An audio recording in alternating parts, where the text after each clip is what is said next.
Judges, chapter 1. After the death of Joshua, the Israelites asked the Lord, "Who of us is to go up first to fight against the Canaanites?" The Lord answered, "Judah shall go up. I have given the land into their hands." The men of Judah then said to the Simeonites, their fellow Israelites, "Come up with us into the territory allotted to us to fight against the Canaanites. We in turn will go with you into yours." So the Simeonites went with them.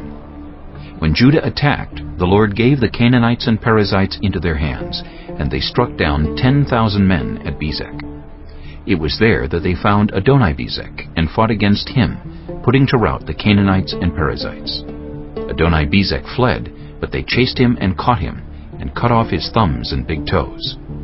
Then Adoni-Bezek said, 70 kings with their thumbs and big toes cut off have picked up scraps under my table.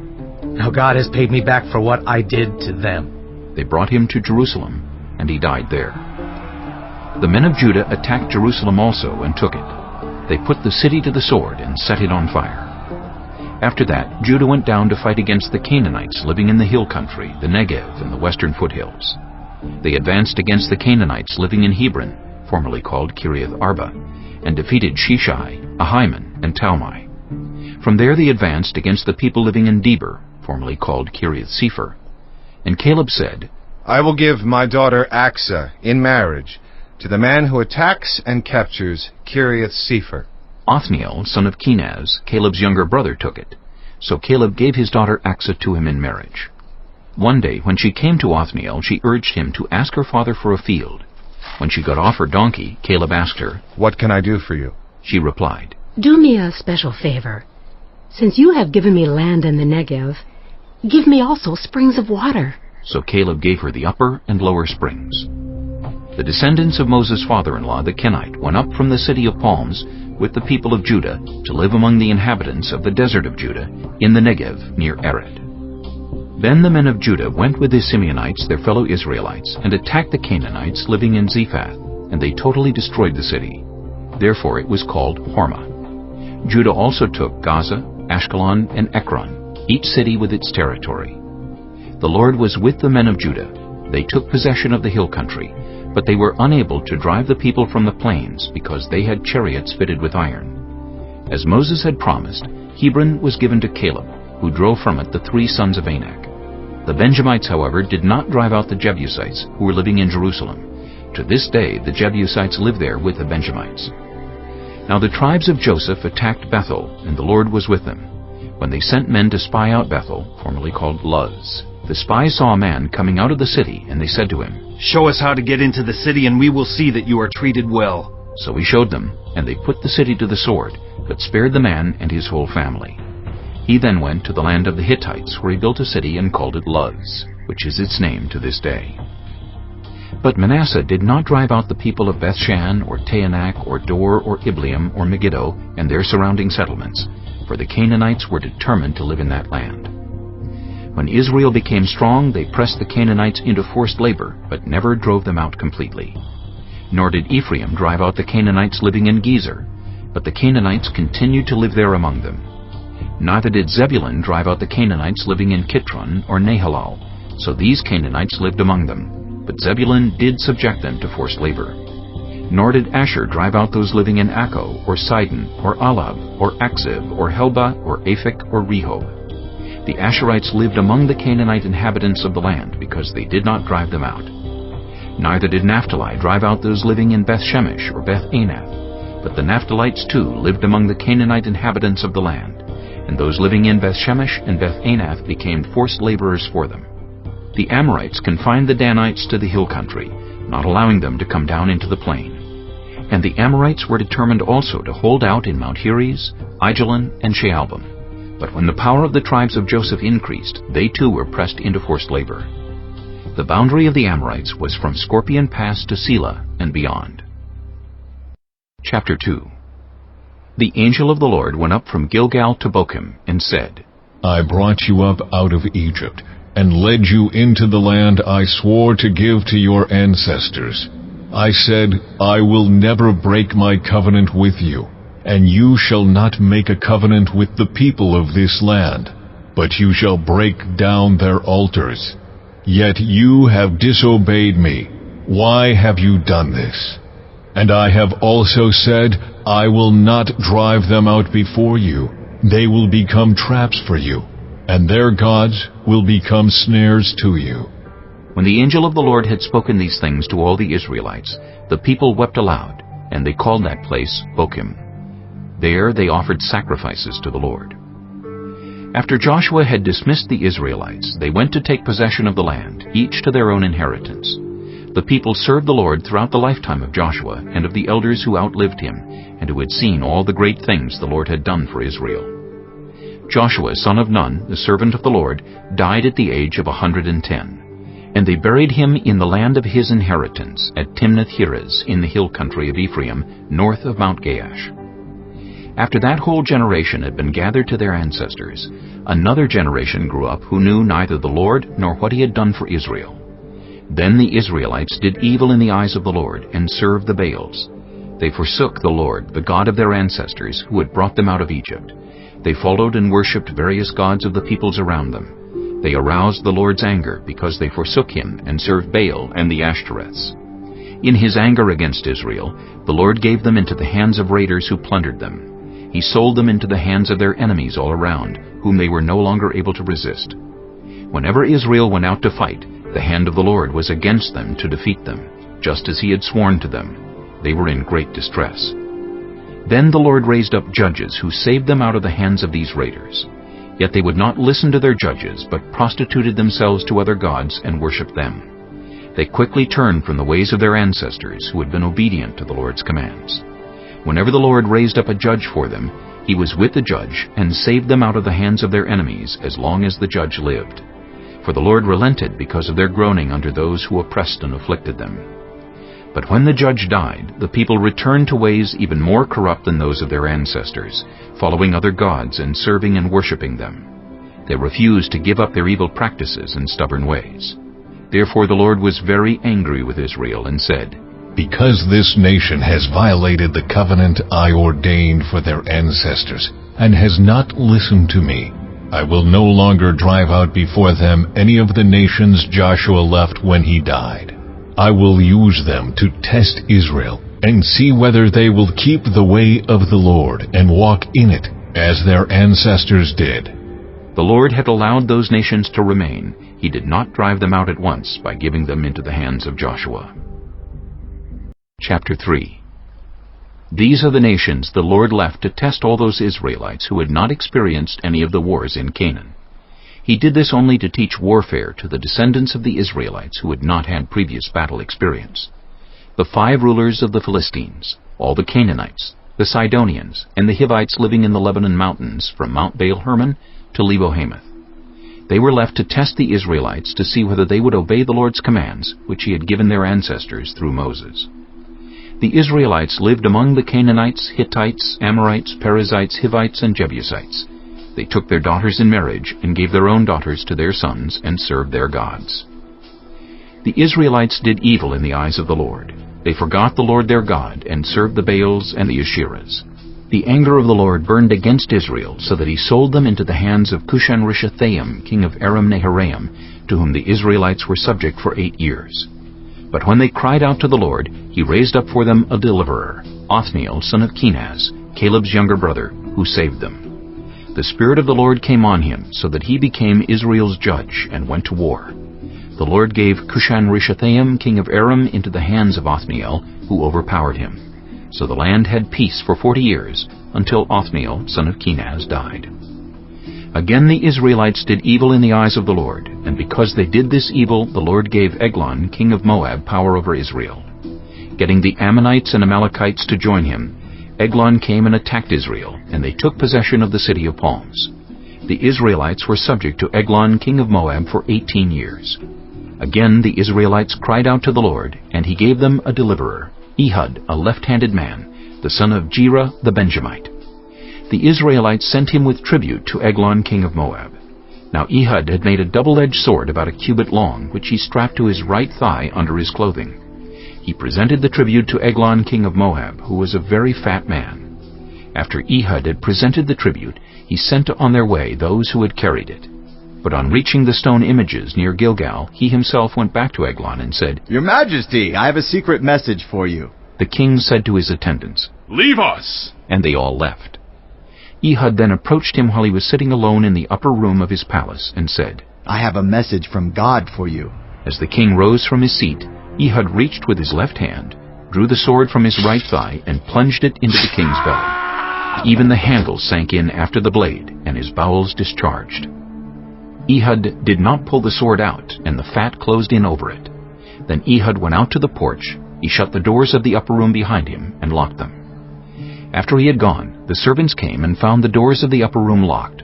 They said, He must be relieving himself in the inner room of the palace. They waited to the point of embarrassment. But when he did not open the doors of the room, they took a key and unlocked them. There they saw their lord fallen to the floor, dead. While they waited, Ehud got away. He passed by the stone images and escaped to Seirah. When he arrived there, he blew a trumpet in the hill country of Ephraim, and the Israelites went down with him from the hills, with him leading them. Follow me, he ordered, for the Lord has given Moab, your enemy, into your hands. So they followed him down and took possession of the fords of the Jordan that led to Moab. They allowed no one to cross over. At that time they struck down about 10,000 Moabites, all vigorous and strong.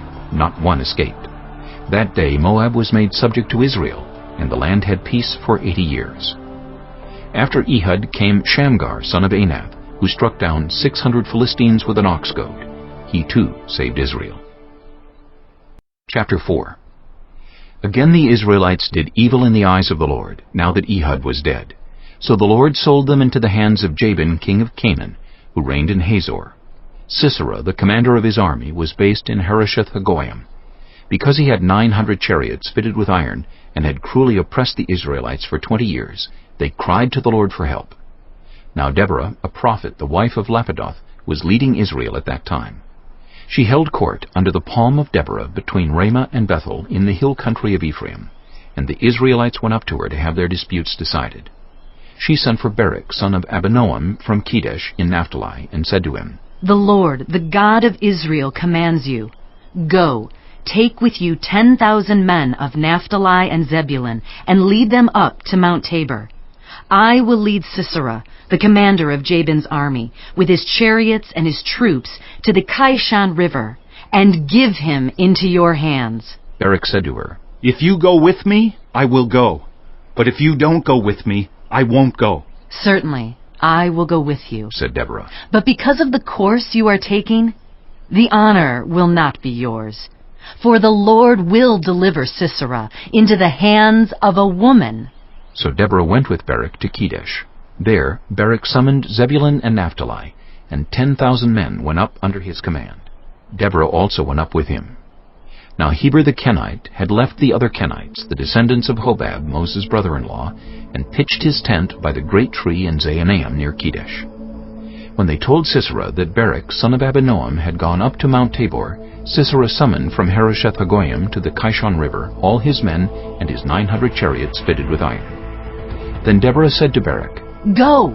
This is the day the Lord has given Sisera into your hands. Has not the Lord gone ahead of you? So Barak went down Mount Tabor with 10,000 men following him. At Barak's advance the Lord routed Sisera and all his chariots and army by the sword, and Sisera got down from his chariot and fled on foot. Barak pursued the chariots and army as far as Harosheth-Hagoyim, and all Sisera's troops fell by the sword, not a man was left. Sisera, meanwhile, fled on foot to the tent of Jael, the wife of Heber the Kenite, because there was an alliance between Jabin, king of Hazor, and the family of Heber the Kenite. Jael went out to meet Sisera and said to him, Come, my lord, come right in. Don't be afraid. So he entered her tent, and she covered him with a blanket. I'm thirsty, he said. Please give me some water. She opened a skin of milk, gave him a drink, and covered him up. Stand in the doorway of the tent, he told her. If someone comes by and asks you, is anyone in there, say no. But Jael, Heber's wife, picked up a tent peg and a hammer, and went quietly to him while he lay fast asleep exhausted. She drove the peg through his temple into the ground, and he died. Just then Barak came by in pursuit of Sisera, and Jael went out to meet him. Come, she said. I will show you the man you're looking for. So he went in with her, and there lay Sisera with the tent peg through his temple, dead. On that day God subdued Jabin, king of Canaan, before the Israelites, And the hand of the Israelites pressed harder and harder against Jabin, king of Canaan, until they destroyed him. Chapter 5. On that day Deborah and Barak son of Abinoam sang this song. When the princes in Israel take the lead, when the people willingly offer themselves, praise the Lord. Hear this, you kings. Listen, you rulers. I, even I, will sing to the Lord. I will praise the Lord, the God of Israel, in song. When you, Lord, went out from Seir, when you marched from the land of Edom, the earth shook, the heavens poured, the clouds poured down water. The mountains quaked before the Lord, the one of Sinai, before the Lord, the God of Israel. In the days of Shamgar, son of Anath, in the days of Jael, the highways were abandoned, travelers took to winding paths. Villagers in Israel would not fight. They held back until I, Deborah, arose. Until I arose, a mother in Israel. God chose new leaders when war came to the city gates. But not a shield or spear was seen among 40,000 in Israel. My heart is with Israel's princes, with the willing volunteers among the people. Praise the Lord. You who ride on white donkeys, sitting on your saddle blankets, and you who walk along the road, consider the voice of the singers at the watering places. They recite the victories of the Lord, the victories of his villagers in Israel. Then the people of the Lord went down to the city gates. Wake up, Deborah. Wake up, break out in song. Arise, Barak, take captive your captives, son of Abinoam. The remnant of the nobles came down. The people of the Lord came down to me against the mighty. Some came from Ephraim, whose roots were in Amalek. Benjamin was with the people who followed you. From Maker, captains came down. From Zebulun, those who bear a commander's staff. The princes of Issachar were with Deborah. Yes, Issachar was with Barak, sent under his command into the valley.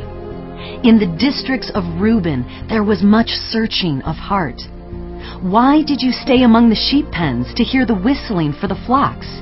In the districts of Reuben, there was much searching of heart. Gilead stayed beyond the Jordan. And Dan, why did he linger by the ships? Asher remained on the coast and stayed in his coves. The people of Zebulun risked their very lives. So did Naphtali on the terraced fields. Kings came, they fought. The kings of Canaan fought. At Taanach, by the waters of Megiddo, they took no plunder of silver. From the heavens the stars fought. From their courses they fought against Sisera. The river Kishon swept them away, the age-old river, the river Kishon. March on, my soul, be strong. Then thundered the horses' hooves, galloping, galloping go his mighty steeds. Curse Miraz, said the angel of the Lord, curse its people bitterly, because they did not come to help the Lord against the mighty.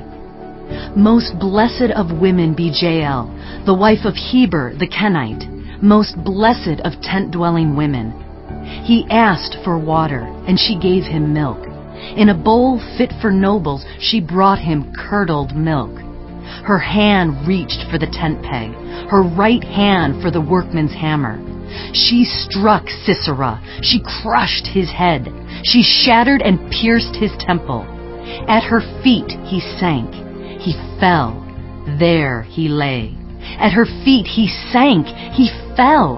Where he sank, there he fell, dead. Through the window peered Sisera's mother. Behind the lattice she cried out, "Why is his chariot so long in coming? Why is the clatter of his chariots delayed?"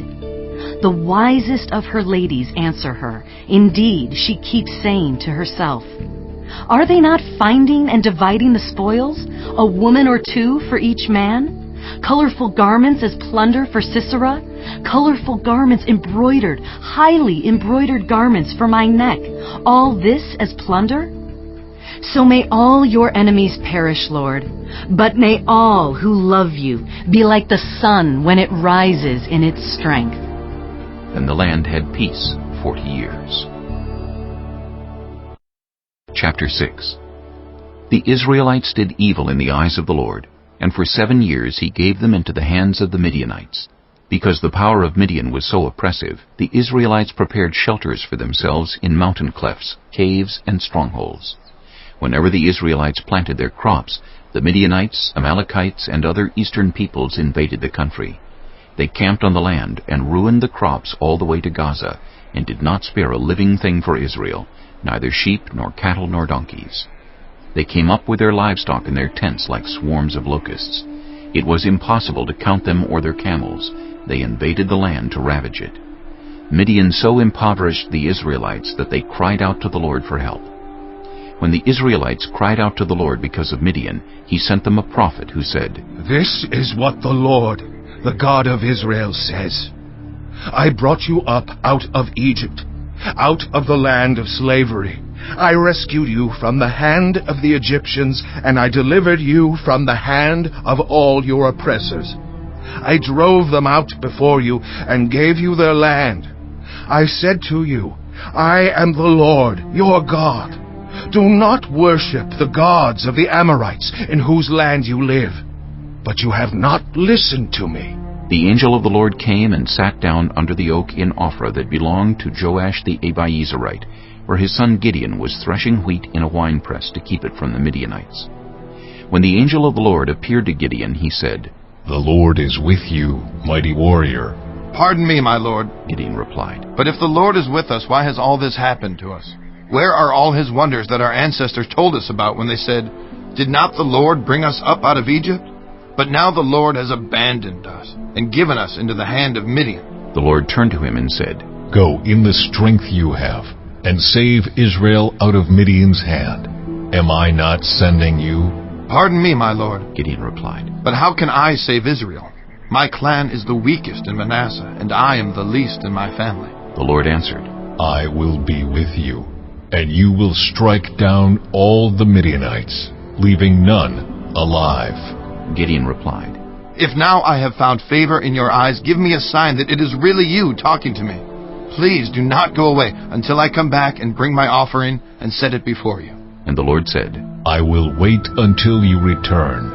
Gideon went inside, prepared a young goat, and from an ephah of flour he made bread without yeast.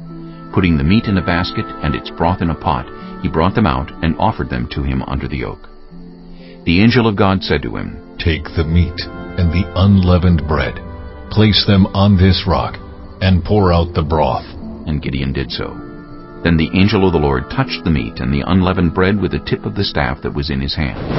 Fire flared from the rock, consuming the meat and the bread, and the angel of the Lord disappeared. When Gideon realized that it was the angel of the Lord, he exclaimed, "Alas, sovereign Lord, I have seen the angel of the Lord face to face." But the Lord said to him, "Peace. Do not be afraid. You are not going to die." So Gideon built an altar to the Lord there and called it, "The Lord is Peace." To this day it stands in Ophrah of the Abiezrites. That same night the Lord said to him, "Take the second bull from your father's herd, the one 7 years old. Tear down your father's altar to Baal, and cut down the Asherah pole beside it. Then build a proper kind of altar to the Lord your God on the top of this height, using the wood of the Asherah pole that you cut down. Offer the second bull as a burnt offering." So Gideon took 10 of his servants and did as the Lord told him. But because he was afraid of his family and the townspeople, he did it at night rather than in the daytime. In the morning, when the people of the town got up, there was Baal's altar demolished, with the Asherah pole beside it cut down, and the second bull sacrificed on the newly built altar. They asked each other, "Who did this?" When they carefully investigated, they were told, "Gideon, son of Joash, did it." The people of the town demanded of Joash, "Bring out your son. He must die, because he has broken down Baal's altar and cut down the Asherah pole beside it." But Joash replied to the hostile crowd around him, "Are you going to plead Baal's cause? Are you trying to save him? Whoever fights for him shall be put to death by morning." If Baal really is a god, he can defend himself when someone breaks down his altar. So because Gideon broke down Baal's altar, they gave him the name Jerubbaal that day, saying, Let Baal contend with him. Now all the Midianites, Amalekites, and other eastern peoples joined forces and crossed over the Jordan and camped in the valley of Jezreel. Then the Spirit of the Lord came on Gideon, and he blew a trumpet, summoning the Abiezrites to follow him. He sent messengers throughout Manasseh, calling them to arms, and also into Asher, Zebulun, and Naphtali, so that they too went up to meet them. Gideon said to God, If you will save Israel by my hand, as you have promised, look, I will place a wool fleece on the threshing floor. If there is dew only on the fleece, and all the ground is dry, then I will know that you will save Israel by my hand, as you said. And that is what happened. Gideon rose early the next day. He squeezed the fleece and wrung out the dew, a bowl full of water. Then Gideon said to God, Do not be angry with me. Let me make just one more request. Allow me one more test with the fleece. But this time, make the fleece dry and let the ground be covered with dew. That night God did so. Only the fleece was dry. All the ground was covered with dew. Chapter 7. Early in the morning, Jerubbaal, that is Gideon, and all his men camped at the spring of Harod. The camp of Midian was north of them in the valley near the hill of Moreh. The Lord said to Gideon, You have too many men. I cannot deliver Midian into their hands, or Israel would boast against me. My own strength has saved me. Now announce to the army, anyone who trembles with fear may turn back and leave Mount Gilead. So 22,000 men left, while 10,000 remained. But the Lord said to Gideon, There are still too many men. Take them down to the water, and I will thin them out for you there. If I say, This one shall go with you, he shall go. But if I say, This one shall not go with you, he shall not go. So Gideon took the men down to the water. There the Lord told him, Separate those who lap the water with their tongues as a dog laps, from those who kneel down to drink. 300 of them drank from cupped hands, lapping like dogs. All the rest got down on their knees to drink. The Lord said to Gideon, With the 300 men that lapped, I will save you and give the Midianites into your hands. Let all the others go home. So Gideon sent the rest of the Israelites home, but kept the 300 who took over the provisions and trumpets of the others. Now the camp of Midian lay below him in the valley. During that night the Lord said to Gideon, Get up, go down against the camp, because I am going to give it into your hands.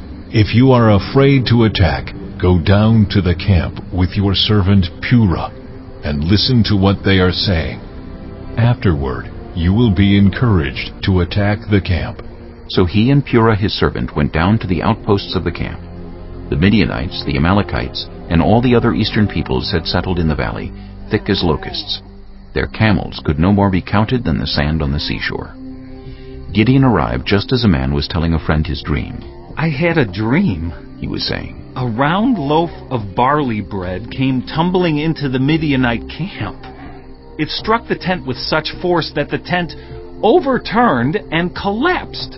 His friend responded, This can be nothing other than the sword of Gideon, son of Joash the Israelite. God has given the Midianites and the whole camp into his hands. When Gideon heard the dream and its interpretation, he bowed down and worshipped. He returned to the camp of Israel and called out, Get up! The Lord has given the Midianite camp into your hands. Dividing the 300 men into 3 companies, he placed trumpets and empty jars in the hands of all of them, with torches inside. Watch me, he told them. Follow my lead. When I get to the edge of the camp, do exactly as I do. When I and all who are with me blow our trumpets, then from all around the camp blow yours and shout, For the Lord and for Gideon. Gideon and the 100 men with him reached the edge of the camp at the beginning of the middle watch, just after they had changed the guard. They blew their trumpets and broke the jars that were in their hands. The 3 companies blew the trumpets and smashed the jars. Grasping the torches in their left hands and holding in their right hands the trumpets they were to blow, they shouted, A sword for the Lord and for Gideon! While each man held his position around the camp, all the Midianites ran, crying out as they fled. When the 300 trumpets sounded, the Lord caused the men throughout the camp to turn on each other with their swords. the army fled to Bethshittah toward Zererah as far as the border of Abel-Meholah near Tabbath. Israelites from Naphtali, Asher, and all Manasseh were called out, and they pursued the Midianites. Gideon sent messengers throughout the hill country of Ephraim, saying, "Come down against the Midianites and seize the waters of the Jordan ahead of them as far as Beth-barah." So all the men of Ephraim were called out, and they seized the waters of the Jordan as far as Beth-barah.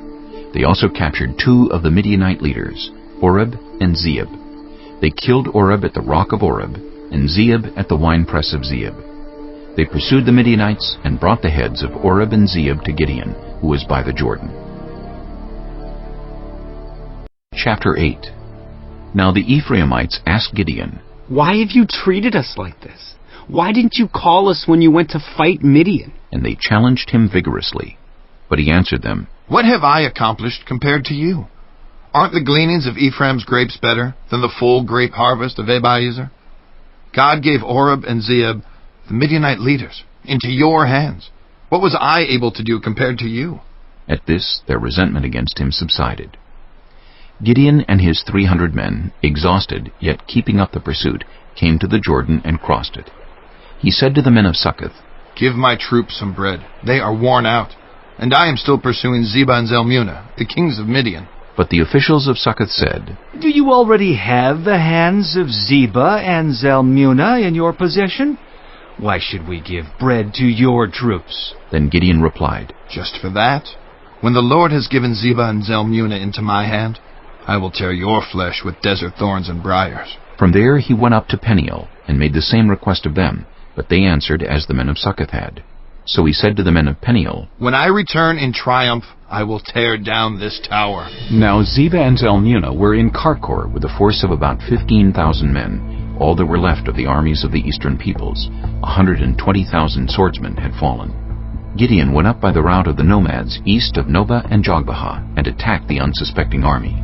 Zebah and Zalmunna, the 2 kings of Midian, fled, but he pursued them and captured them, routing their entire army. Gideon, son of Joash, then returned from the battle by the pass of Heres. He caught a young man of Succoth and questioned him, and the young man wrote down for him the names of the 77 officials of Succoth, the elders of the town. Then Gideon came and said to the men of Succoth, "Here are Zebah and Zalmunna, about whom you taunted me by saying, 'Do you already have the hands of Zebah and Zalmunna in your possession? Why should we give bread to your exhausted men?'" He took the elders of the town and taught the men of Succoth a lesson by punishing them with desert thorns and briars. He also pulled down the tower of Peniel and killed the men of the town. Then he asked Zebah and Zalmunna, "What kind of men did you kill at Tabor?" "Men like you," they answered, "each one with the bearing of a prince." Gideon replied, "Those were my brothers, the sons of my own mother. As surely as the Lord lives, if you had spared their lives, I would not kill you." Turning to Jether, his oldest son, he said, "Kill them." But Jether did not draw his sword because he was only a boy and was afraid. Zebah and Zalmunna said, "Come, do it yourself. As is the man, so is his strength." So Gideon stepped forward and killed them, and took the ornaments off their camels' necks. The Israelites said to Gideon, "Rule over us, you, your son, and your grandson, because you have saved us from the hand of Midian." But Gideon told them, "I will not rule over you, nor will my son rule over you. The Lord will rule over you." And he said, "I do have one request, that each of you give me an earring from your share of the plunder." It was the custom of the Ishmaelites to wear gold earrings. They answered, "We'll be glad to give them." So they spread out a garment, and each of them threw a ring from his plunder onto it. The weight of the gold rings he asked for came to 1,700 shekels, not counting the ornaments, the pendants, and the purple garments worn by the kings of Midian, or the chains that were on their camels' necks. Gideon made the gold into an ephod, which he placed in Ophrah his town. All Israel prostituted themselves by worshipping it there, and it became a snare to Gideon and his family. Thus Midian was subdued before the Israelites and did not raise its head again. During Gideon's lifetime the land had peace 40 years. Jerubbaal, son of Joash, went back home to live. He had 70 sons of his own, for he had many wives. His concubine, who lived in Shechem, also bore him a son, whom he named Abimelech. Gideon, son of Joash, died at a good old age, and was buried in the tomb of his father Joash in Ophrah of the Abiezerites. No sooner had Gideon died than the Israelites again prostituted themselves to the Baals. They set up Baal-berith as their god, and did not remember the Lord their God, who had rescued them from the hands of all their enemies on every side. They also failed to show any loyalty to the family of Jerubbaal, that is Gideon, in spite of all the good things he had done for them. Chapter 9. Abimelech, son of Jerubbaal, went to his mother's brothers in Shechem and said to them, and to all his mother's clan, Ask all the citizens of Shechem, which is better for you, to have all 70 of Jerubbaal's sons rule over you, or just one man? Remember, I am your flesh and blood. When the brothers repeated all this to the citizens of Shechem, they were inclined to follow Abimelech, for they said, He is related to us. They gave him 70 shekels of silver from the temple of Baal-berith, and Abimelech used it to hire reckless scoundrels who became his followers. He went to his father's home in Ophrah, and on one stone murdered his 70 brothers, the sons of Jerubbaal. But Jotham, the youngest son of Jerubbaal, escaped by hiding. Then all the citizens of Shechem and Beth Millo gathered beside the great tree at the pillar in Shechem to crown Abimelech king. When Jotham was told about this, he climbed up on the top of Mount Gerizim and shouted to them, Listen to me, citizens of Shechem, so that God may listen to you.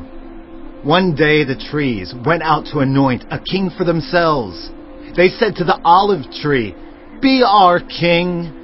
But the olive tree answered, Should I give up my oil, by which both gods and humans are honored, to hold sway over the trees? Next, the tree said to the fig tree, Come and be our king. But the fig tree replied, Should I give up my fruit, so good and sweet, to hold sway over the trees?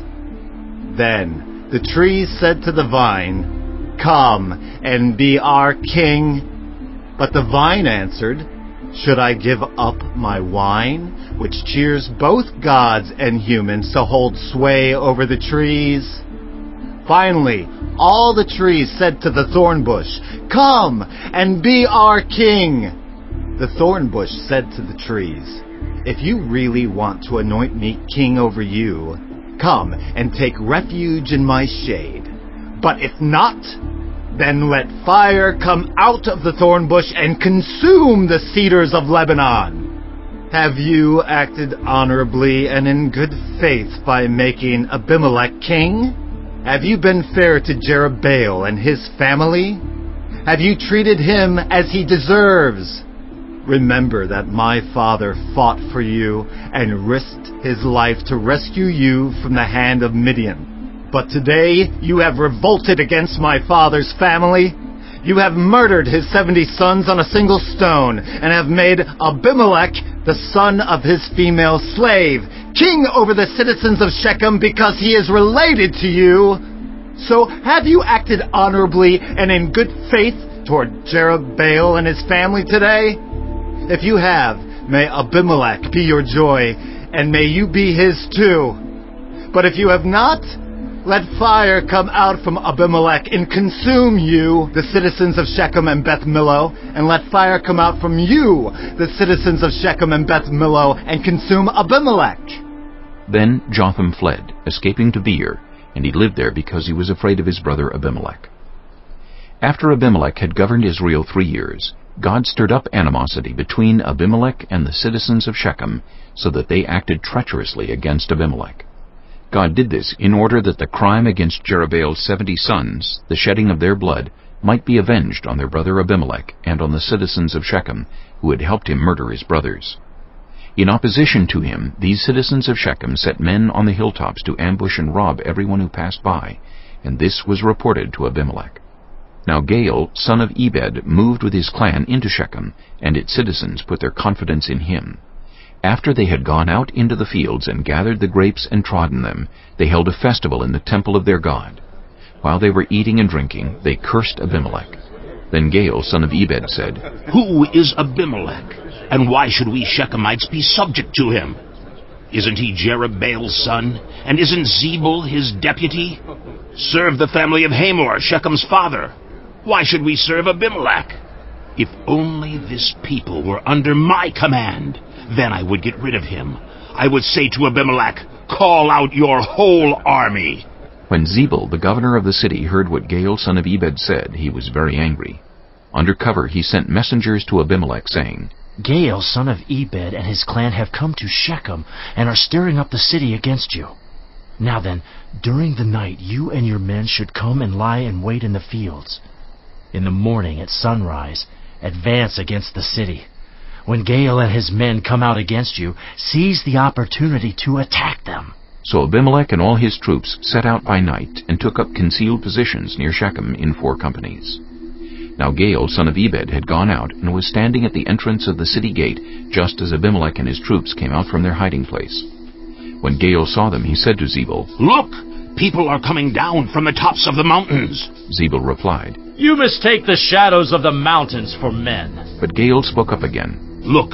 People are coming down from the central hill, and a company is coming from the direction of the diviner's tree. Then Zebul said to him, Where is your big talk now? You who said, Who is Abimelech that we should be subject to him? Aren't these the men you ridiculed? Go out and fight them. So Gaal led out the citizens of Shechem and fought Abimelech. Abimelech chased him all the way to the entrance of the gate, and many were killed as they fled. Then Abimelech stayed in Arumah, and Zebul drove Gaal and his clan out of Shechem. The next day the people of Shechem went out to the fields, and this was reported to Abimelech. So he took his men, divided them into 3 companies, and set an ambush in the fields. When he saw the people coming out of the city, he rose to attack them. Abimelech and the companies with him rushed forward to a position at the entrance of the city gate. Then 2 companies attacked those in the fields and struck them down. All that day Abimelech pressed his attack against the city until he had captured it and killed its people. Then he destroyed the city and scattered salt over it. On hearing this, the citizens in the tower of Shechem went into the stronghold of the temple of El-Berith. When Abimelech heard that they had assembled there, he and all his men went up Mount Zalmon. He took an axe and cut off some branches, which he lifted to his shoulders. He ordered the men with him, Quick! Do what you have seen me do! So all the men cut branches and followed Abimelech. They piled them against the stronghold and set it on fire with the people still inside. So all the people in the tower of Shechem, about 1,000 men and women, also died. Next, Abimelech went to Thebez and besieged it and captured it. Inside the city, however, was a strong tower, to which all the men and women, all the people of the city had fled. They had locked themselves in and climbed up on the tower roof. Abimelech went to the tower and attacked it. But as he approached the entrance to the tower to set it on fire, a woman dropped an upper millstone on his head and cracked his skull. Hurriedly he called to his armor-bearer, Draw your sword and kill me, so that they can't say, A woman killed him. So his servant ran him through, and he died. When the Israelites saw that Abimelech was dead, they went home. Thus God repaid the wickedness that Abimelech had done to his father by murdering his 70 brothers. God also made the people of Shechem pay for all their wickedness. The curse of Jotham, son of Jerubbaal, came on them. Chapter 10. After the time of Abimelech, a man of Issachar named Tola, son of Puah, the son of Dodo, rose to save Israel. He lived in Shamer, in the hill country of Ephraim. He led Israel 23 years. Then he died and was buried in Shamer. He was followed by Jair of Gilead, who led Israel 22 years. He had 30 sons who rode 30 donkeys. They controlled 30 towns in Gilead, which to this day are called Havoth-Jair. When Jair died, he was buried in Canaan. Again the Israelites did evil in the eyes of the Lord. They served the Baals and the Ashtoreths, and the gods of Aram, the gods of Sidon, the gods of Moab, the gods of the Ammonites, and the gods of the Philistines. And because the Israelites forsook the Lord and no longer served him, he became angry with them. He sold them into the hands of the Philistines and the Ammonites, who that year shattered and crushed them. For 18 years they oppressed all the Israelites on the east side of the Jordan in Gilead, the land of the Amorites. The Ammonites also crossed the Jordan to fight against Judah, Benjamin, and Ephraim. Israel was in great distress. Then the Israelites cried out to the Lord, We have sinned against you, forsaking our God and serving the Baals. The Lord replied, When the Egyptians, the Amorites, the Ammonites, the Philistines, the Sidonians, the Amalekites, and the Maonites oppressed you, and you cried to me for help, did I not save you from their hands? But you have forsaken me and served other gods, so I will no longer save you. Go and cry out to the gods you have chosen, Let them save you when you are in trouble. But the Israelites said to the Lord, We have sinned. Do with us whatever you think best, but please rescue us now. Then they got rid of the foreign gods among them and served the Lord, and he could bear Israel's misery no longer. When the Ammonites were called to arms and camped in Gilead, the Israelites assembled and camped at Mizpah. The leaders of the people of Gilead said to each other, Whoever will take the lead in attacking the Ammonites will be head over all who live in Gilead. Chapter 11. Jephthah the Gileadite was a mighty warrior. His father was Gilead, his mother was a prostitute. Gilead's wife also bore him sons, and when they were grown up, they drove Jephthah away. You are not going to get any inheritance in our family, they said, because you are the son of another woman. So Jephthah fled from his brothers and settled in the land of Tob, where a gang of scoundrels gathered around him and followed him. Some time later, when the Ammonites were fighting against Israel, the elders of Gilead went to get Jephthah from the land of Tob. Come, they said, be our commander so we can fight the Ammonites. Jephthah said to them, Didn't you hate me and drive me from my father's house? Why do you come to me now, when you're in trouble? The elders of Gilead said to him, Nevertheless, we are turning to you now. Come with us to fight the Ammonites, and you will be head over all of us who live in Gilead. Jephthah answered, Suppose you take me back to fight the Ammonites, and the Lord gives them to me. Will I really be your head? The elders of Gilead replied, The Lord is our witness. We will certainly do as you say. So Jephthah went with the elders of Gilead, and the people made him head and commander over them. And he repeated all his words before the Lord in Mizpah. Then Jephthah sent messengers to the Ammonite king with a question. What do you have against me that you have attacked my country? The king of the Ammonites answered Jephthah's messengers, When Israel came up out of Egypt, they took away my land, from the Arnon to the Jabbok, all the way to the Jordan. Now, give it back, peaceably. Jephthah sent back messengers to the Ammonite king, saying, This is what Jephthah says. Israel did not take the land of Moab or the land of the Ammonites. But when they came up out of Egypt, Israel went through the wilderness to the Red Sea and on to Kadesh. Then Israel sent messengers to the king of Edom, saying, Give us permission to go through your country. But the king of Edom would not listen. They sent also to the king of Moab, and he refused. So Israel stayed at Kadesh. Next they traveled through the wilderness, skirted the lands of Edom and Moab, passed along the eastern side of the country of Moab, and camped on the other side of the Arnon. They did not enter the territory of Moab, for the Arnon was its border. Then Israel sent messengers to Sihon, king of the Amorites, who ruled in Heshbon, and said to him, Let us pass through your country to our own place. Sihon, however, did not trust Israel to pass through his territory. He mustered all his troops and encamped at Jahaz and fought with Israel. Then the Lord, the God of Israel, gave Sihon and his whole army into Israel's hands, and they defeated them. Israel took over all the land of the Amorites who lived in that country, capturing all of it, from the Arnon to the Jabbok, and from the desert to the Jordan. Now since the Lord, the God of Israel, has driven the Amorites out before his people Israel, what right have you to take it over? Will you not take what your god Chemosh gives you? Likewise, whatever the Lord our God has given us, we will possess. Are you any better than Balak, son of Zippor, king of Moab? Did he ever quarrel with Israel or fight with them? For 300 years Israel occupied Heshbon, Aroer, the surrounding settlements, and all the towns along the Arnon. Why didn't you retake them during that time? I have not wronged you, but you are doing me wrong by waging war against me. Let the Lord, the judge, decide the dispute this day between the Israelites and the Ammonites. The king of Ammon, however, paid no attention to the message Jephthah sent him. Then the Spirit of the Lord came on Jephthah. He crossed Gilead and Manasseh, passed through Mizpah of Gilead, and from there he advanced against the Ammonites. And Jephthah made a vow to the Lord, If you give the Ammonites into my hands, whatever comes out of the door of my house to meet me when I return in triumph from the Ammonites will be the Lord's, and I will sacrifice it as a burnt offering. Then Jephthah went over to fight the Ammonites, and the Lord gave them into his hands. He devastated 20 towns from Aroer to the vicinity of Minnith as far as Abel-Keramim. Thus Israel subdued Ammon. When Jephthah returned to his home in Mizpah, who should come out to meet him but his daughter, dancing to the sound of timbrels? She was an only child. Except for her he had neither son nor daughter. When he saw her, he tore his clothes and cried, "Oh no, my daughter! You have brought me down, and I am devastated. I have made a vow to the Lord that I cannot break." My father, she replied, you have given your word to the Lord.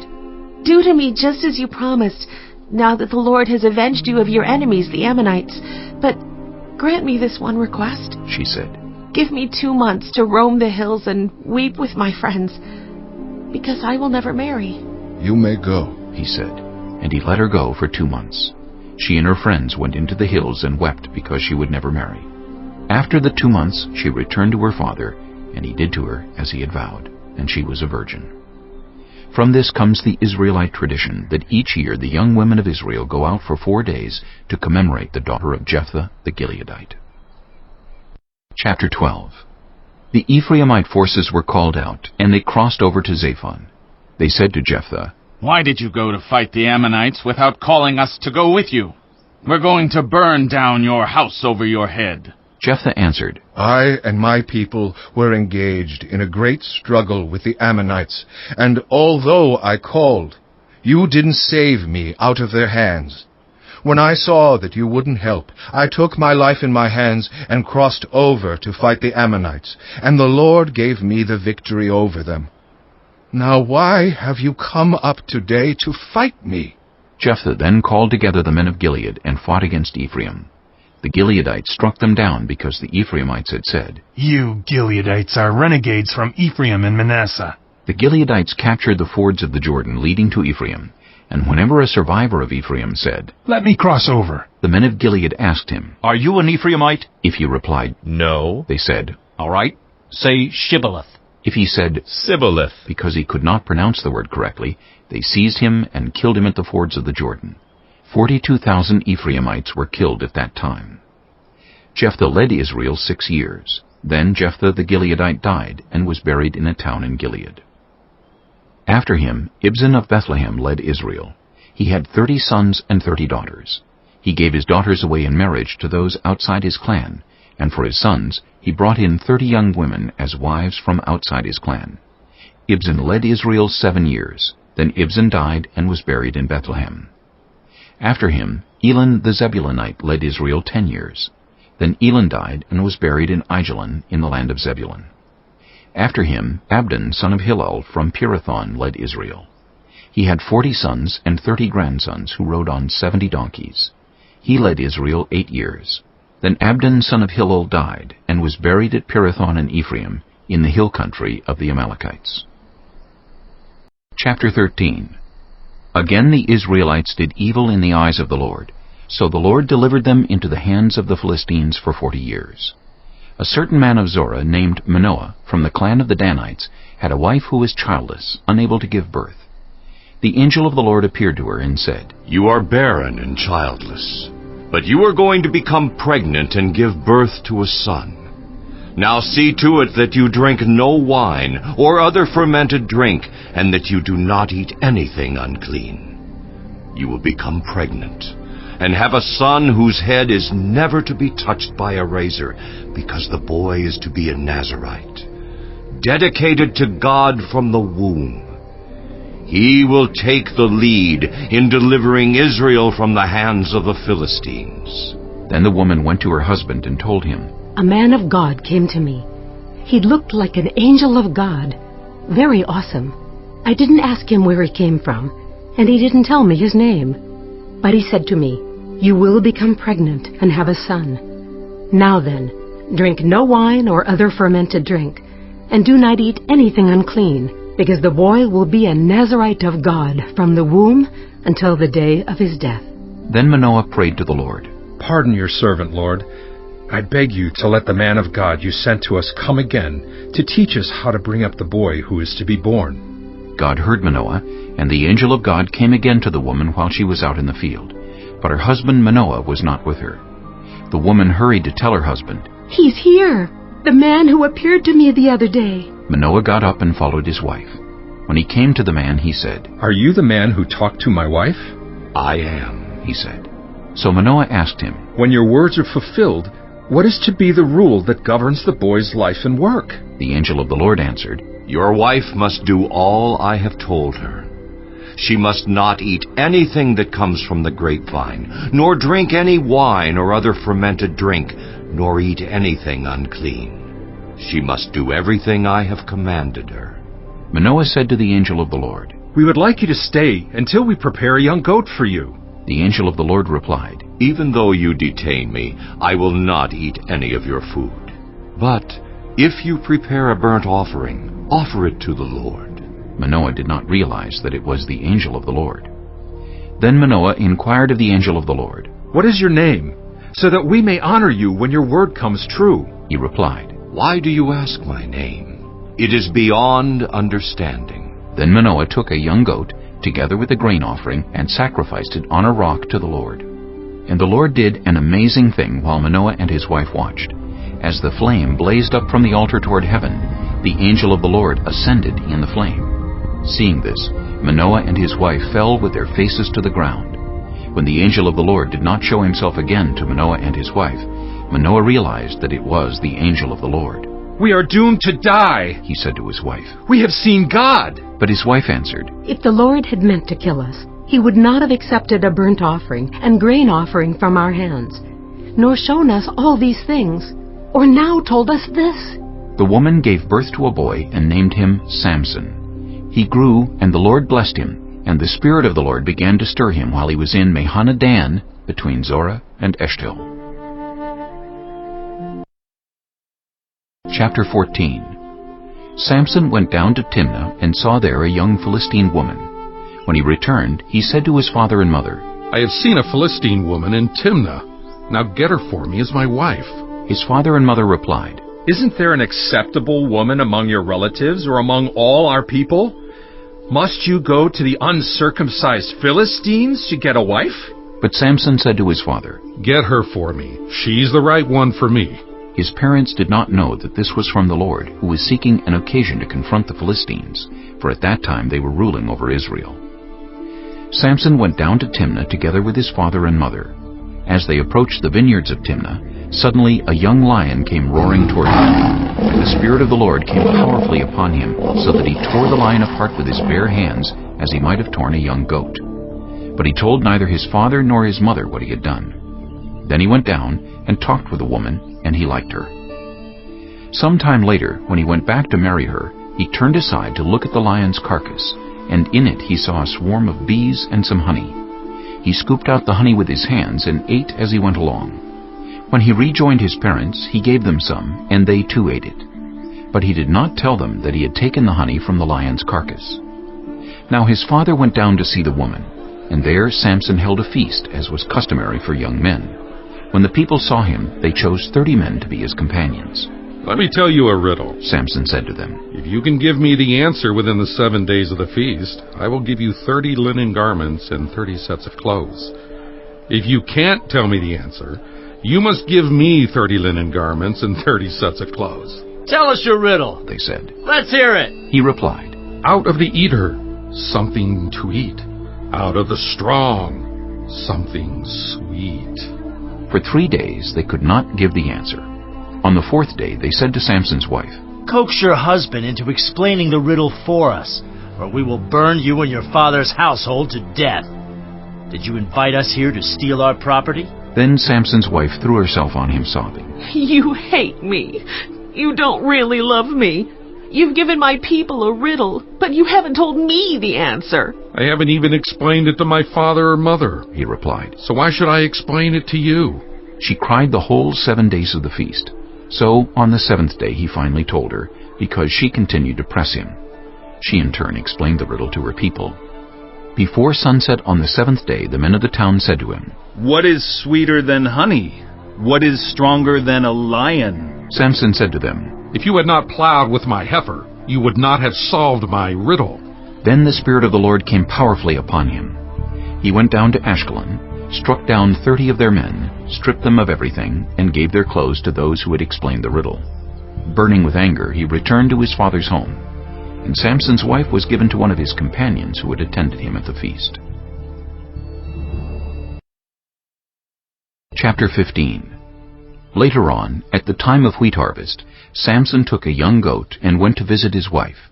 He said, "I'm going to my wife's room." But her father would not let him go in. "I was so sure you hated her," he said, "that I gave her to your companion. Isn't her younger sister more attractive? Take her instead." Samson said to them, "This time I have a right to get even with the Philistines. I will really harm them." So he went out and caught 300 foxes and tied them tail to tail in pairs. He then fastened a torch to every pair of tails, lit the torches, and let the foxes loose in the standing grain of the Philistines. He burned up the shocks and standing grain, together with the vineyards and olive groves.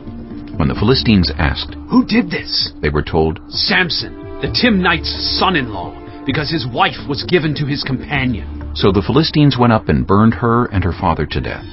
Samson said to them, "Since you've acted like this, I swear that I won't stop until I get my revenge on you." He attacked them viciously and slaughtered many of them. Then he went down and stayed in a cave in the rock of Edom. The Philistines went up and camped in Judah, spreading out near Lehi. The people of Judah asked, "Why have you come to fight us?" "We have come to take Samson prisoner," they answered, "to do to him as he did to us." Then 3,000 men from Judah went down to the cave in the rock of Edom and said to Samson, "Don't you realize that the Philistines are rulers over us? What have you done to us?" He answered, "I merely did to them what they did to me." They said to him, "We've come to tie you up and hand you over to the Philistines." Samson said, "Swear to me that you won't kill me yourselves." "Agreed," they answered. "We will only tie you up and hand you over to them. We will not kill you." So they bound him with 2 new ropes and led him up from the rock. As he approached Lehi, the Philistines came toward him shouting. The Spirit of the Lord came powerfully upon him. The ropes on his arms became like charred flax, and the bindings dropped from his hands. Finding a fresh jawbone of a donkey, he grabbed it and struck down 1,000 men. Then Samson said, "With a donkey's jawbone I have made donkeys of them. With a donkey's jawbone I have killed 1,000 men." When he finished speaking, he threw away the jawbone, and the place was called Ramath-Lehi. Because he was very thirsty, he cried out to the Lord, "You have given your servant this great victory.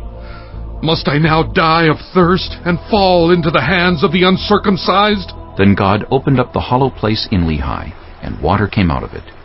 When Samson drank, his strength returned, and he revived. So the spring was called En-Hakkore, and it is still there in Lehi. Samson led Israel for 20 years in the days of the Philistines. Chapter 16. One day Samson went to Gaza, where he saw a prostitute. He went in to spend the night with her. The people of Gaza were told, "Samson is here." So they surrounded the place and lay in wait for him all night at the city gate. They made no move during the night, saying, "At dawn we'll kill him." But Samson lay there only until the middle of the night. Then he got up and took hold of the doors of the city gate, together with the 2 posts, and tore them loose, bar and all. He lifted them to his shoulders and carried them to the top of the hill that faces Hebron. Some time later, he fell in love with a woman in the valley of Sorek, whose name was Delilah. The rulers of the Philistines went to her and said, "See if you can lure him into showing you the secret of his great strength and how we can overpower him, so we may tie him up and subdue him. Each one of us will give you 1,100 shekels of silver." So Delilah said to Samson, "Tell me the secret of your great strength, and how you can be tied up and subdued." Samson answered her, "If anyone ties me with 7 fresh bowstrings that have not been dried, I'll become as weak as any other man." Then the rulers of the Philistines brought her 7 fresh bowstrings that had not been dried, and she tied him with them. With men hidden in the room, she called to him, "Samson, the Philistines are upon you!" But he snapped the bowstrings as easily as a piece of string snaps when it comes close to a flame. So the secret of his strength was not discovered. Then Delilah said to Samson, "You have made a fool of me. You lied to me. Come now, tell me how you can be tied." He said, "If anyone ties me securely with new ropes that have never been used, I'll become as weak as any other man." So Delilah took new ropes and tied him with them. Then, with men hidden in the room, she called to him. Samson, the Philistines are upon you! But he snapped the ropes off his arms as if they were threads. Delilah then said to Samson, All this time you have been making a fool of me and lying to me. Tell me how you can be tied. He replied, If you weave the 7 braids of my head into the fabric on the loom and tighten it with the pin, I'll become as weak as any other man. So while he was sleeping, Delilah took the 7 braids of his head, wove them into the fabric, and tightened it with a pin. Again she called to him. Samson, the Philistines are upon you! He awoke from his sleep and pulled up the pin in the loom with the fabric. Then she said to him, How can you say I love you when you won't confide in me? This is the 3rd time you have made a fool of me and haven't told me the secret of your great strength. With such nagging, she prodded him day after day until he was sick to death of it. So he told her everything. No razor has ever been used on my head, he said, because I have been a Nazirite dedicated to God from my mother's womb. If my head were shaved, my strength would leave me, and I would become as weak as any other man. When Delilah saw that he had told her everything, she sent word to the rulers of the Philistines. Come back once more. He has told me everything. So the rulers of the Philistines returned with the silver in their hands. After putting him to sleep on her lap, she called for someone to shave off the 7 braids of his hair, and so began to subdue him, and his strength left him. Then she called, Samson, the Philistines are upon you! He awoke from his sleep and thought, I'll go out as before and shake myself free. But he did not know that the Lord had left him. Then the Philistines seized him, gouged out his eyes, and took him down to Gaza. Binding him with bronze shackles, they set him to grinding grain in the prison. But the hair on his head began to grow again after it had been shaved. Now the rulers of the Philistines assembled to offer a great sacrifice to Dagon their god, and to celebrate, saying, Our God has delivered Samson, our enemy, into our hands. When the people saw him, they praised their god, saying, Our God has delivered our enemy into our hands, the one who laid waste our land and multiplied our slain. While they were in high spirits, they shouted, Bring out Samson to entertain us. So they called Samson out of the prison, and he performed for them. When they stood him among the pillars, Samson said to the servant who held his hand, Put me where I can feel the pillars that support the temple, so that I may lean against them. Now the temple was crowded with men and women. All the rulers of the Philistines were there, and on the roof were about 3,000 men and women watching Samson perform. Then Samson prayed to the Lord, Sovereign Lord, remember me. Please, God, strengthen me just once more, and let me with one blow get revenge on the Philistines for my 2 eyes. Then Samson reached toward the 2 central pillars on which the temple stood. Bracing himself against them, his right hand on the one and his left hand on the other, Samson said, Let me die with the Philistines! Then he pushed with all his might, and down came the temple on the rulers and all the people in it. Thus he killed many more when he died than while he lived. Then his brothers and his father's whole family went down to get him. They brought him back and buried him between Zorah and Eshtaol in the tomb of Manoah his father. He had led Israel 20 years. Chapter 17. Now a man named Micah from the hill country of Ephraim said to his mother, The 1,100 shekels of silver that were taken from you, and about which I heard you utter a curse, I have that silver with me. I took it.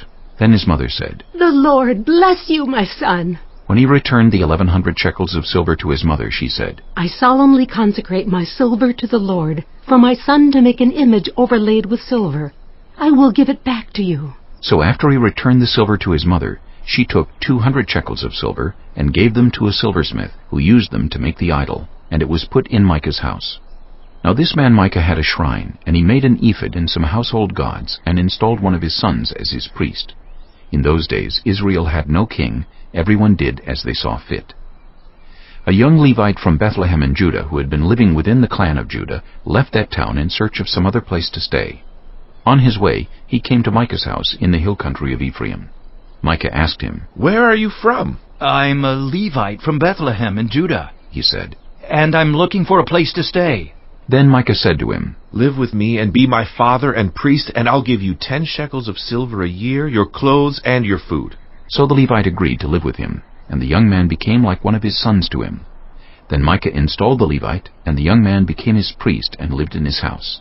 And Micah said, "Now I know that the Lord will be good to me, since this Levite has become my priest." Chapter 18. In those days Israel had no king, and in those days the tribe of the Danites was seeking a place of their own where they might settle, because they had not yet come into an inheritance among the tribes of Israel. So the Danites sent 5 of their leading men from Zorah and Eshtaol to spy out the land and explore it. These men represented all the Danites. They told them, "Go explore the land." So they entered the hill country of Ephraim and came to the house of Micah, where they spent the night. When they were near Micah's house, they recognized the voice of the young Levite. So they turned in there and asked him, "Who brought you here? What are you doing in this place? Why are you here?" He told them what Micah had done for him, and said, "He has hired me, and I am his priest." Then they said to him, "Please inquire of God to learn whether our journey will be successful." The priest answered them, "Go in peace. Your journey has the Lord's approval." So the 5 men left and came to Laish, where they saw that the people were living in safety, like the Sidonians, at peace and secure. And since their land lacked nothing, they were prosperous. Also they lived a long way from the Sidonians and had no relationship with anyone else. When they returned to Zorah and Eshtaol, their fellow Danites asked them, "How did you find things?" They answered, "Come on, let's attack them. We have seen the land and it is very good. Aren't you going to do something? Don't hesitate to go there and take it over. When you get there, you will find an unsuspecting people and a spacious land that God has put into your hands, a land that lacks nothing whatever." Then 600 men of the Danites, armed for battle, set out from Zorah and Eshtaol. On their way, they set up camp near Kiriath-Jearim in Judah. This is why the place west of Kiriath-Jearim is called Mehanadan to this day. From there they went on to the hill country of Ephraim and came to Micah's house. Then the 5 men who had spied out the land of Laish said to their fellow Danites, "Do you know that one of these houses has an ephod, some household gods, and an image overlaid with silver? Now you know what to do." So they turned in there and went to the house of the young Levite at Micah's place and greeted him. The 600 Danites, armed for battle, stood at the entrance of the gate. The 5 men who had spied out the land went inside and took the idol, the ephod, and the household gods, while the priest and the 600 armed men stood at the entrance of the gate.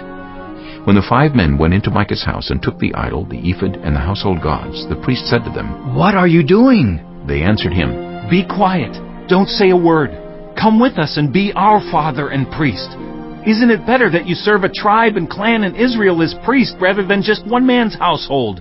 The priest was very pleased. He took the ephod, the household gods, and the idol, and went along with the people. Putting their little children, their livestock, and their possessions in front of them, they turned away and left. When they had gone some distance from Micah's house, the men who lived near Micah were called together and overtook the Danites. As they shouted after them, the Danites turned and said to Micah, "What's the matter with you that you called out your men to fight?" He replied, "You took the gods I made and my priest and went away. What else do I have? How can you ask, 'What's the matter with you?'" The Danites answered, "Don't argue with us, or some of the men may get angry and attack you, and you and your family will lose your lives." So the Danites went their way, and Micah, seeing that they were too strong for him, turned around and went back home. Then they took what Micah had made and his priest and went on to Laish against a people at peace and secure. They attacked them with the sword and burned down their city. There was no one to rescue them because they lived a long way from Sidon and had no relationship with anyone else. The city was in a valley near Beth Rehob. The Danites rebuilt the city and settled there. They named it Dan after their ancestor Dan, who was born to Israel, though the city used to be called Laish. There the Danites set up for themselves the idol, and Jonathan son of Gershom, the son of Moses, and his sons were priests for the tribe of Dan until the time of the captivity of the land. They continued to use the idol Micah had made all the time the house of God was in Shiloh. Chapter 19. In those days Israel had no king. Now a Levite who lived in a remote area in the hill country of Ephraim took a concubine from Bethlehem in Judah. But she was unfaithful to him. She left him and went back to her parents' home in Bethlehem, Judah. After she had been there 4 months, her husband went to her to persuade her to return. He had with him his servant and 2 donkeys. She took him into her parents' home, and when her father saw him, he gladly welcomed him. His father-in-law, the woman's father, prevailed on him to stay, so he remained with him 3 days, eating and drinking and sleeping there. On the 4th day they got up early and he prepared to leave. But the woman's father said to his son-in-law, Refresh yourself with something to eat. Then you can go. So the two of them sat down to eat and drink together. Afterward the woman's father said, Please stay tonight and enjoy yourself. And when the man got up to go, his father-in-law persuaded him, so he stayed there that night. On the morning of the 5th day, when he rose to go, the woman's father said, Refresh yourself. Wait till afternoon. So the two of them ate together. Then, when the man with his concubine and his servant got up to leave, his father-in-law, the woman's father, said, Now look, it's almost evening. Spend the night here. The day is nearly over. Stay and enjoy yourself. Early tomorrow morning, you can get up and be on your way home. But, unwilling to stay another night, the man left and went toward Jebus, that is, Jerusalem, with his 2 saddle donkeys and his concubine. When they were near Jebus, and the day was almost gone, the servant said to his master, Come, let's stop at this city of the Jebusites and spend the night. His master replied, No, we won't go into any city whose people are not Israelites. We will go on to Gibeah. He added, Come, let's try to reach Gibeah or Ramah and spend the night in one of those places. So they went on, and the sun set as they neared Gibeah in Benjamin. There they stopped to spend the night. They went and sat in the city square, but no one took them in for the night. That evening an old man from the hill country of Ephraim, who was living in Gibeah, the inhabitants of the place were Benjamites, came in from his work in the fields. When he looked and saw the traveler in the city square, the old man asked, Where are you going? Where did you come from? He answered, We are on our way from Bethlehem in Judah to a remote area in the hill country of Ephraim, where I live. I have been to Bethlehem in Judah, and now I am going to the house of the Lord. No one has taken me in for the night. We have both straw and fodder for our donkeys, and bread and wine for ourselves, your servants, me, the woman, and the young man with us. We don't need anything. You are welcome at my house, the old man said. Let me supply whatever you need. Only don't spend the night in the square. So he took him into his house and fed his donkeys. After they had washed their feet, they had something to eat and drink. While they were enjoying themselves, some of the wicked men of the city surrounded the house. Pounding on the door, they shouted to the old man who owned the house, Bring out the man who came to your house so we can have sex with him. The owner of the house went outside and said to them, No, my friends, don't be so vile. Since this man is my guest, don't do this outrageous thing. Look, here is my virgin daughter and his concubine. I will bring them out to you now, and you can use them and do to them whatever you wish. But as for this man, don't do such an outrageous thing. But the men would not listen to him. So the man took his concubine and sent her outside to them, and they raped her and abused her throughout the night, and at dawn they let her go. At daybreak the woman went back to the house where her master was staying, fell down at the door, and lay there until daylight. When her master got up in the morning and opened the door of the house and stepped out to continue on his way, there lay his concubine fallen in the doorway of the house, with her hands on the threshold. He said to her, Get up, let's go. But there was no answer. Then the man put her on his donkey and set out for home. When he reached home, he took a knife and cut up his concubine limb by limb into 12 parts and sent them into all the areas of Israel. Everyone who saw it was saying to one another, Such a thing has never been seen or done, not since the day the Israelites came up out of Egypt. Just imagine! We must do something, so speak up! Chapter 20. Then all Israel from Dan to Beersheba and from the land of Gilead came together as one and assembled before the Lord in Mizpah. The leaders of all the people of the tribes of Israel took their places in the assembly of God's people, 400,000 men armed with swords. The Benjamites heard that the Israelites had gone up to Mizpah.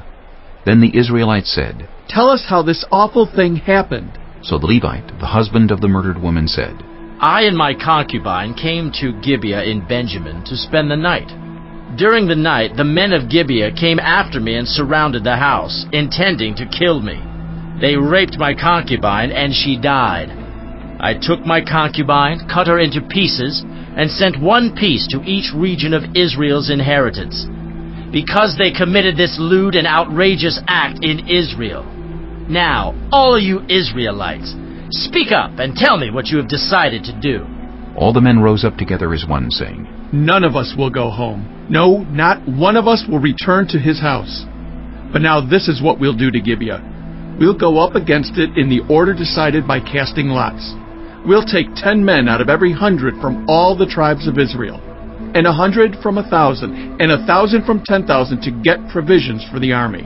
Then, when the army arrives at Gibeah in Benjamin, it can give them what they deserve for this outrageous act done in Israel. So all the Israelites got together and united as one against the city.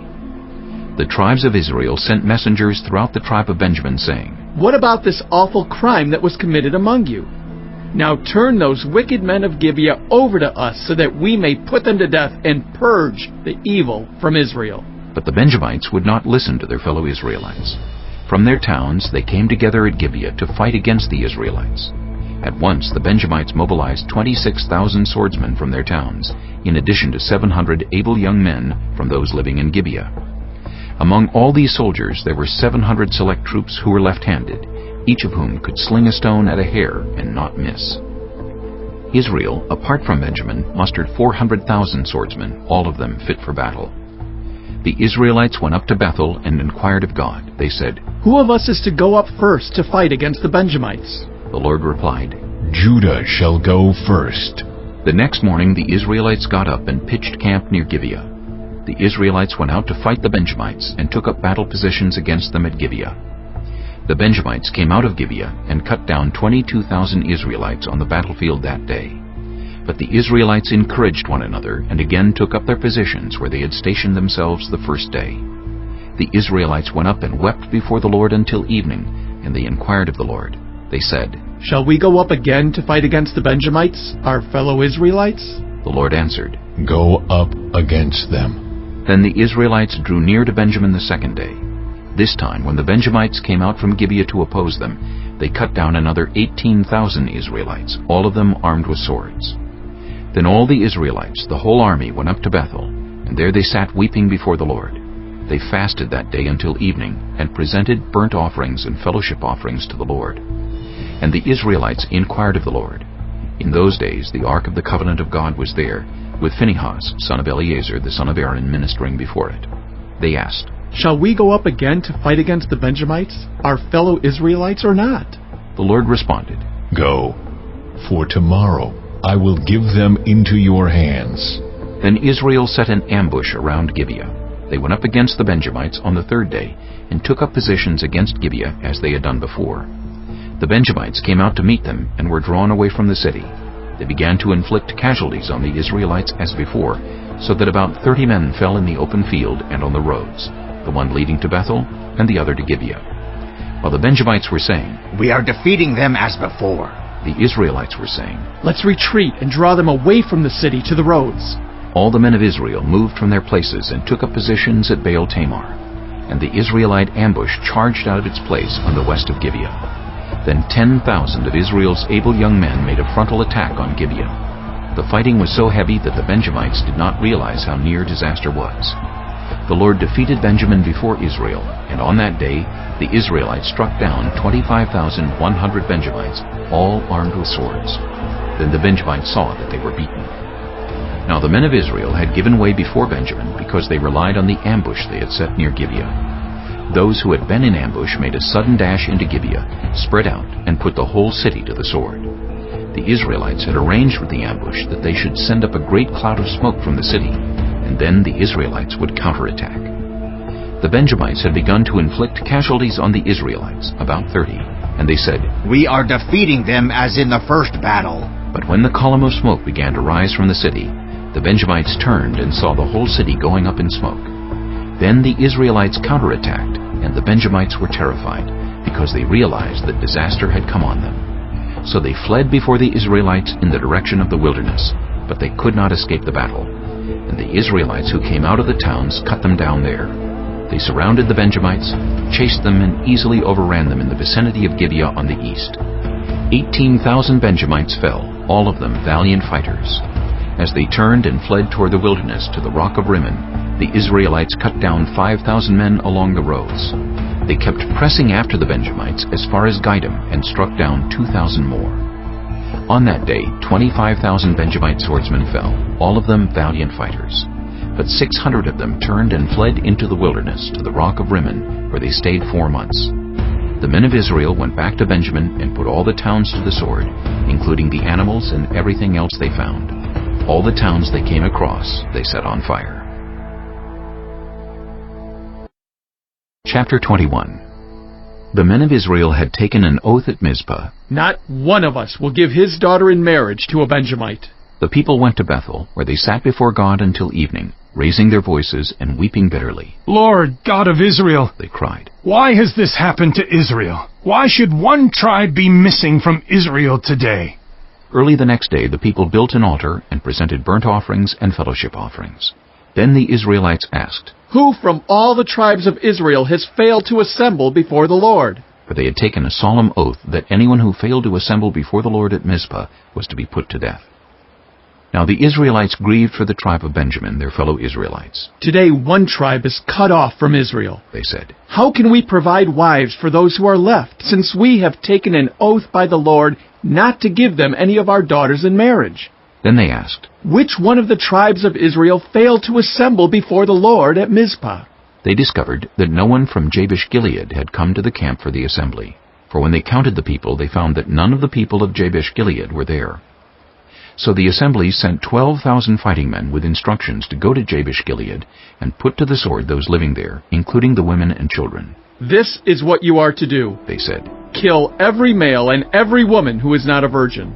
They found among the people living in Jabesh-Gilead 400 young women who had never slept with a man, and they took them to the camp at Shiloh in Canaan. Then the whole assembly sent an offer of peace to the Benjamites at the rock of Rimmon. So the Benjamites returned at that time and were given the women of Jabesh-Gilead who had been spared. But there were not enough for all of them. The people grieved for Benjamin because the Lord had made a gap in the tribes of Israel. And the elders of the assembly said, With the women of Benjamin destroyed, how shall we provide wives for the men who are left? The Benjamite survivors must have heirs, they said, so that a tribe of Israel will not be wiped out. We can't give them our daughters as wives, since we Israelites have taken this oath. Cursed be anyone who gives a wife to a Benjamite. But look, there is the annual festival of the Lord in Shiloh, which lies north of Bethel, east of the road that goes from Bethel to Shechem, and south of Labonah. So they instructed the Benjamites, saying, Go and hide in the vineyards and watch. When the young women of Shiloh come out to join in the dancing, rush from the vineyards, and each of you seize one of them to be your wife. Then return to the land of Benjamin. When their fathers or brothers complain to us, we will say to them, Do us the favor of helping them, because we did not get wives for them during the war. You will not be guilty of breaking your oath, because you did not give your daughters to them. So that is what the Benjamites did. While the young women were dancing, each man caught one and carried her off to be his wife. Then they returned to their inheritance and rebuilt the towns and settled in them. At that time the Israelites left that place and went home to their tribes and clans, each to his own inheritance. In those days Israel had no king. Everyone did as they saw fit.